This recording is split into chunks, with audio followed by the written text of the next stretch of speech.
በስመ ሥላሴ ሓደ አምላክ አሜን። በክርስቶስ ክርስቲያን በወልድ ወልደ እግዚአብሔር በመንፈስ ቅዱስ መንፈሳውያን ዝተሃና ናይ እግዚአብሔር ቤተሰብ ናይ ወላዲተ አምላክ አዴና ናይ ቅድስት ድንግል ማርያም ናይ ሓደራ ደቂ ናይ ኩሎም ቅዱሳን ፈተውቲ ናይዚ ቻናል ተኸታተልቲ ኣብ መላእ ዓለም ዘለና ናይ እግዚአብሔር ሰላም ይብዝሐና። ያው ኩሉ ግዜ ኣብ ፈተና ዘላ ቅድስት ቤተክርስቲያንና ሕዚ ድማ ያው ናይ አርሲ ከያክል ያው አርሲ ምብራቅ አርሲ ዞን ኩሉ ግዜ ንዘመናት ዝኣክል ኦርቶዶክሳዊ ዝሕከኸሉ ዘሎ ቦታ ምዃኑ ያው ብተደጋጋሚ ዝዛረቦ እዩ። ብሚድያታት እውን ንከታተሎ ነገር እዩ። ኣብ ኦሮሚያ ክልል ዝርከብ ምብራቅ አርሲ ብጣዕሚ ዝሕዝን ብጣዕሚ እዩ ዘጉሂ። ሕዚ ድማ ድንገት ዝኾነ ቃፀሎ ኣጋጢመሎ እሱ ድማ ኣብ ራያ ኦፍላ ዓዲ ሽምብርክት ተባሂሉ ኣብ ዝፅዋዕ ቦታ ማለት እዩ።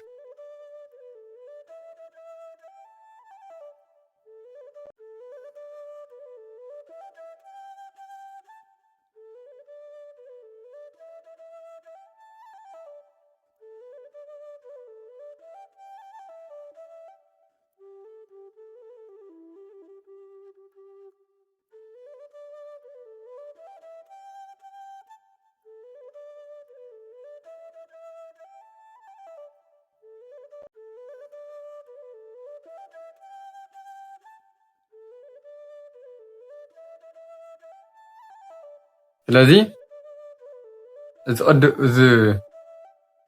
እዛ ቅድስት ቤተክርስቲያን ኣርባዕተ ታቦት ዘለዎ የሃ አባት ሐዋርያ ቤተክርስቲያን ተባሂሉ ዝፅዋዕ እዩ ቃፀሎ ኣጋጢሙ ዘሎ እና ብውልቀ ሰው ይለቀሎ እቲ ኣጋጢሙ ዘሎ እቲ ዘጋጠመ መዓልቲ ድማ ናብ ሎማዓንቲ 26 ዘውግሕ ለይቲ ሰዓት 7 ከባቢ እዩ እቲ ቤተክርስቲያን ተቃፂሉ። መን ከም ዘቃፀሎ ድማ ኣይተፈለጠን፣ ግን ሙሉእ ብሙሉእ እቲ ቤተክርስቲያን ተቃፂሉ ኣሎ እቲ ናይ ኦርቶዶክስ ተዋህዶ ቤተክርስቲያን ማለት። ስለዚ ለይቲ ብምዃኑ ድማ ቶሎ ክረድእ ዝኽእል ኣካል እውን ኣይተረኸበን፣ ብዙሕ ንብረት ድማ ዓንየሎ ማለት እዩ። ስለዚ ኣብዚ ኣብ ናይ መሪሕነት ዘለው ኣቦታትና ዝበለዎ ነገር ክስካዕ ሕዚ የለን። ካብ ድሕረት ምናልባት መግለፂ ከውፅኡ ይኽእሉ ኮይኑ ግና ከም እግዚአብሔር ፈቃድ እዚ ቤተክርስቲያን ክስራሕ እዩ፣ ፀገም የለን። ቤተክርስቲያንና ክፈርስ ከሎ መፍረሲኡ ኣካል መን ምዃኑ ክፃረ ድማ ይግባእ ማለት እዩ። ምክንያቱ እዚ ቤተክርስቲያን ብምንታይ ምክንያት እዩ ተቃፂሉ? መቃፀልቲ ኣካላት ከመን እዮም? እዚ ኩሉ ተፃርዩ ናብ ህዝቢ ይፋ ክኸውን ኣሎ። ናብ ህዝቢ ክንጥንቀቐሉ ክስካዕ መዓዝ ቤተክርስቲያን እናተቃፀለ ክነብር። እዚ ዝኒኦ ናይ ምቅፃል ቤተክርስቲያን ምናልባት ብሸለልትነት ካሊእ ኢሎም ክዛረቡና ይኽእሉ እዮም። ደሓን ብሸለልትነት ክኸውን ድዩ ዝኽእል ወይ ድማ ኮነ ኢልካ ብካልኦት ኣካላት ተቃፂሉ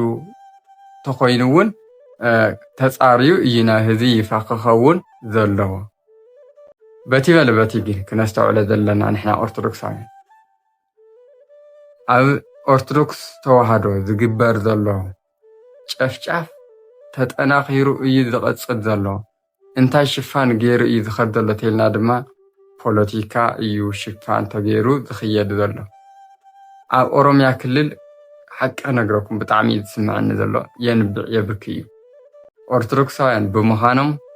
ሓንቲ ገዛ 5 ኦርቶዶክሳዊ ቤተሰብ ተለይኻ 5 ኢኻ ይሓርዱኻ፣ ቆርበትካ ይገፉኻ፣ ከም በጊዕ ከም ደርሆ እዮም እናሓረዱ ዘንቅዕዎ ዘለው ሰብ ማለት እዩ። ካብዚ ንላዕሊ እንታይ ኣሎ ዝሕዝን? ንሕና ስታይ ኢና ዋስትና ሒዝና ኣላ? ብፀሎት ክንብርትዕ እዩ ዝግበአና። ኣምላኽ እቲ ኣብኡ ዝግበር ዘሎ ግፍዒ ከርሕቐልና ፅባሕ ንግሆ እውን ናባና ንኸይመፅእ እዚ ቤተክርስትያን ቃፀሎ ዝገብር ኣሎ ሓደማ ንፖለቲከኛ ህዚ ኣብ ማሕበራዊ ሚድያ ቤተክርስትያን ተቃፂላ ኢሉ ዝለቅቕ የለ ስማዓታ ፖለቲከኛ መን ከም ዝፈጠረካ ክትፈልጥ ኣለካ ናይ ሃይማኖት ኩሉ ግዜ ምልዕዓል ክህልየካ እኒኦ ሃይማኖታዊ ምልዕዓል እንታይ ማለት እዚ ስለ ሃይማኖትና ክንተግህ ኣለና ፍሉጥ እዩ ኣብ ማሕበራዊ ሚድያ ንሪኦ ዘለና ህዚ ስለ ፅምዶ እዩ ፅምዶ ኣብ ናይ ወታደራት TDF-ን ኣብ ናይ ኤርትራን ህዚ ይልቅቕ ኣሎ ወቕታዊ ነገር ኮይኑ ኣብ ናይ ኩናት ፅምዶ እንተልዩ ንኩናት ፅምዶ ኩናት ማለት ርእሲ ዝፈርሰሉ እዩ ወዲ ሰብ ዝጠፍአሉ እዩ ህልቂ ዝፍጠረሉ እዩ እግርኻ ዝቑረፀሉ እዩ ኢድካ ዝቑረፀሉ እዩ ኣካለ ስንኩል ዝግበረሉ እዩ ግን ኢድካ ተቆሪፁ ኢደ ይወሃብካ ወይ ሰብ ክጥውረካ ወይ ቤተሰብካ ጥውረካ ቤተሰብካ እውን ክስካዕ ዝሽገር ኢኻ ትበፅሕ ማንም ግን ክጥውረካ ይኽእል እግርኻ ክቁረፅ እዩ ማንም ዝጥውረካ የለ ተሓቂ እዚኣ እያ ኩናት ማለት መርዓ ይኮነ ዝመፀና ዘሎ ስለዚ እዚ ናይ ጥፍኣት ኣዋጅ ጠጠው ኢሉ ፅምደና ናይ ፍቕሪ ናይ ሓድነት ምስ መን ምስ ሃገርና ኢትዮጵያ ምስ ጎረባብቲ ሃገራት ምስ ኤርትራ ይኹን ምስ ሱዳን ይኹን ምስ ማንም ዓለም ብፍቕሪ ምንባር እዩ ስለዚ ንምንታይ ኢና ዳ ኣብ ኦርቶዶክሳውያን ዘለና ሕብረት ዝላሕልሐ ኣጋንንቲ ከመይ ኢሎም ከም ዝስልጥኑ ኣለዉ ዶ ክነግረኩም ሰይጣን ድልየቱ እዚ እዩ ኣብ ሃይማኖት ብዘረይነት ፋሕፋሕ ኢልካ ክትባላዕ ምንም ከይመሰለካ ቤተክርስትያን ክትቃፀል ከሎ ምንም ኣይመስለካ ከም እንስሳ ልክዕ ገዛ ክቃፀል ከሎ እኳ ይሕሽ ይስምዐካ ቤተክርስትያን ማለት ግን እቲ ወዲ ሰብ ናተቃፀለ ናተሓረደ ቤተክርስትያን በዓል እኮ ኣብ ዳቁል ኣብ ናይ ኣርሲ 101 ዕድመ ዝገበረ እቲ ሕዚ ኣብዚ ቅንያት ተቃፂ ዘሎ ናይ ቅዱስ ገብርኤል ቤተክርስትያን ቅድሚኡ ብዙሕ ቤተክርስትያናት ዓሊ እዩ ኣቃፂሎም ገሉ እዚ ናባይ ቀስ ብቐስ ክመፅእ ዝሕማም እዚ ናባና ይፈፅሕ ቅድሚ ናባና ምውፃሑ ኣብኡ እንከሎ እቶም ዝጠፍኡ ኣለዉ ኦርቶዶክሳውያን ኣሕዋትና እውን እግዚኣብሔር ረድኤቱ ሓይሉ ልኢኹ እቶም ኣኽረርቲ ዝጭፍጭፉ ኣለዉ ጠጠው ንኽብሉ በቢ ዘለናዮ ብፀሎት ምብርታዕ እዩ መጀመርያ ንሕና ክንሕክም ኣለና ንሕናሲ ቤተክርስትያን ናባዕልና ንሕና ስለዚ ቤተክርስትያን ንሕና እንተተባሂሉ ንሕና ናይ እግዚኣብሔር ቤተ መቕደስ ተተባሂልና እቲ ረስሒ ዝኒኦ ቤተ መቕደስ ሂወትና ልቦናና ነንፅሃዮ ስለዚ እዚ ዝዝግቦ ኣክቲቭ የለን እያ ክብለኩም ደልየ ኣሕዋት ናይ መንፈሳዊ ነገር ቪድዮ ክትለቅቕ ከለኻ ንሓበሬታ ኢልካ ቆልዓ ኢሉ ዝርአ የለን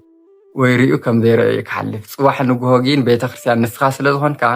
ፅባሕ ንግሆ እውን ንስኻ ክትፈርስ ኢኻ ታሸለሊልካ ትሓልፍ ዘለኻ ቤተክርስትያን ማለት ሂወትና እያ ቤተክርስትያን ማለት ደቅና እውን እያ ፅባሕ ንግሆ እቶም ዘጠመቕናዮም ደቅና እውን በብውልቆም ቤተክርስትያን ይባሃል ኣብ ኩሉ ግዜ ተርጊሞ ዝናገሮ ቤተክርስትያን ማለት ህንፃ ቤተክርስትያን እዩ ትሕብረት ምእመን ቤተክርስትያን እዩ ንሕና ውልቀ ሰባትን ቤተክርስትያን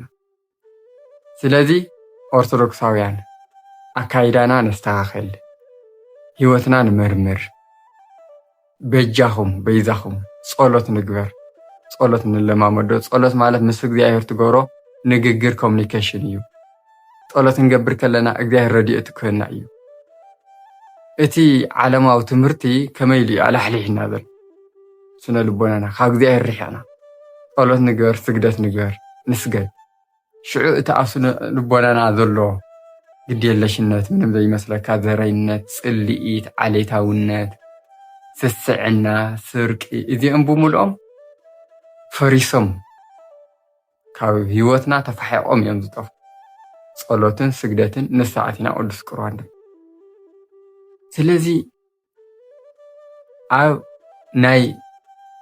ሃይማኖት ኣክቲቪስት እና ንጡፋት ክንከውን እውን ይዘለና ዓለማውነት ጥራሕ ተጌርካ እቲ ዓለማውነት ንሱ ኣብዚ ዓለም ዝነብር ከም እንስሳ ጌርካ እዩ ዝነብር እምበር ካሊእ ምንም ትርጉም የምፅእ ነስኻ እውን ይቐፅዓካ ስለዚ إذا تقاتل زلوا ناي أرثوذكس هذا بيتخرسانون بهذا بأسجكاي من كم ذكاء تصاريو قرب يجبا ونياتو إذا سأجمدي كعقدين عقدي يتفح فعله مرحت هايمانوت بتلاقي عارف زجبا زلوا كنا مرحت هايمانوت عطيهم بخبيت سخانة ما تنقطعن كجبر زجبان وصانم سقمتن كعطي زجبا مفتاح جبر له ببذل خيو كل جذا مجلس أنا توها لوطي تسعين الله سلذي جاهر عملنا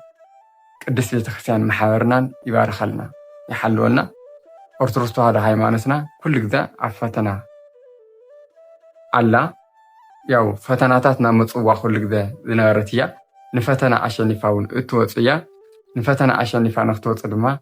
ناتنا درشاد ما تعيو أو قدس بيتخرسياننا دويلنا اتزمت زلو معبل اتزمت زلو ناي طفات أواج كنقاوم إذا جبنا قدس باولوس تاديلو كل جذا كم أواجي نحرد علينا إذا كل جذا سلاسمكا خمواجي نحرد علينا قدس باولوس تناغرو إيو حازكم زغورو وذلو عندما يتعرضوا بوجود تقطر كم يزور سلذي نحن أواجعنا جاهرنا ذحردنا ذلوا دما نيجان نتفرس دخانو آخرت يوم سلذي جاهر دما زيوم يعجسنا نموت زورنا ذلوا ناي بوليتيكا مرحتون جاهر تطوي بلنا بتصالات بسجدات بنسها هو أنعنا نرفتواتي جاهر أملاخ دما سلامون فورن يفتحنا وصات لك جاهر ولولا لتدنجل ولو مسك الكور نزل علم أمين